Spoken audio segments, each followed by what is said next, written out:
கோவை காட்டூரில் அடுக்குமாடி குடியிருப்பு வீட்டில் பல ஆண்டுகளாக இரு பெண்கள் முடங்கியிருந்த நிலையில் மாநகராட்சியினர் குப்பைகளை அகற்றும் பணியில் ஈடுபட்டு வருகின்றனர்.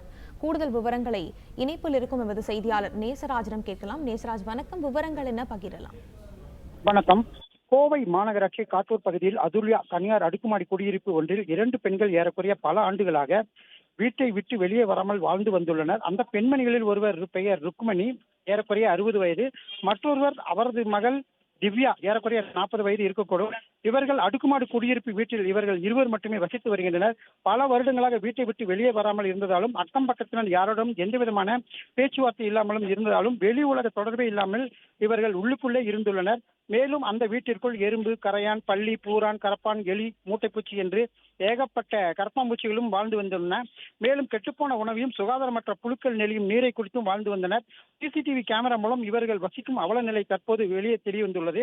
உதவிக்கு யாருமே இல்லாததால் தன்னந்தனியாக வசிக்கும் இந்த பெண்களின் வீட்டை கோவை மாநகராட்சி துப்புரவு பணியாளர்கள் தற்பொழுது சுத்தம் செய்து வருகின்றனர். மேலும் இவர்கள் மன அழுத்தத்தில் உள்ளதால் அவர்களுக்கு கவுன்சிலிங் கொடுக்க வேண்டும் என சமூக ஆர்வலர்கள் வேண்டுகோள் விடுத்துள்ளனர். தற்போது யாரை பார்த்தாலும் அவர்கள் திட்டுவதுமாக இருப்பது குறிப்பிடத்தக்கது.